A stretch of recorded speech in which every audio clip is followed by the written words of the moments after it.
Tu pars dans la tromperie, toi. Désolé ma chérie, désolé mon chéri, je t'ai trompé, j'ai pas fait exprès, c'était pas voulu, c'est toi que j'aime. Hein?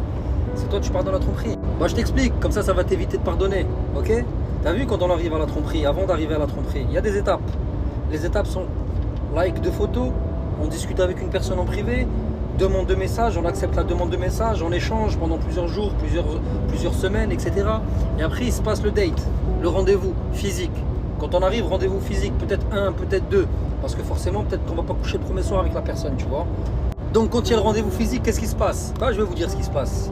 On échange de regards, on commence à se faire des câlins, on commence à se faire des bisous, on commence peut-être à déshabiller l'un, déshabiller l'autre.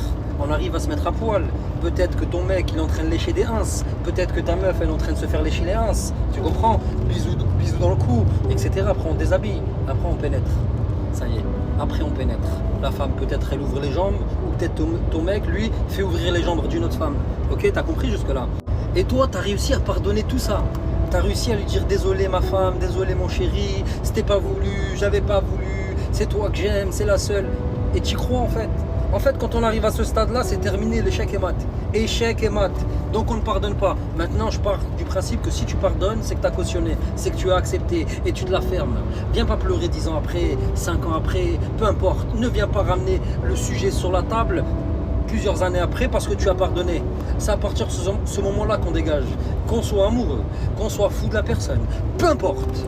En fait, peu importe. Il y a des choses qui sont inacceptables, inexcusables, impardonnables. Et cela fait partie de ça. Cela fait partie de ça. On ne pardonne pas la tromperie. Donc tous ceux qui ont pardonné, tous ceux qui ont excusé, ou tous ceux qui ont accepté, aujourd'hui ne venez pas pleurer. Aujourd'hui ne venez pas vous plaindre. Parce qu'à partir du moment où on trompe une fois, on trompe deux fois. Et si on trompe deux fois, on trompe trois fois. Quand on est un trompeur, on reste un trompeur. Quand on est violent, on reste violent. Quand on est méchant, on reste méchant. Ok, ce que je veux dire. Et donc quand vous avez des bons ou quand vous avez des bonnes, vous avez trahi une confiance, c'est terminé, on ne revient pas en arrière. Ce n'est pas vos paroles en l'air, ce n'est pas vos excuses de merde qu'il faut faire en sorte qu'on excuse. Il n'y a rien qui accepte, il n'y a rien qui justifie qu'on accepte la tromperie. Ok? Que la personne elle soit riche, que la personne elle soit pauvre, que la personne elle soit ce que vous voulez. Ce que vous voulez. À partir du moment où il y a manque de respect, échec et mat. Ok les frères, ok les sœurs, réveillez-vous, paix sur vous. Il faut remettre aussi un moment le respect dans le couple, la base, paix sur vous.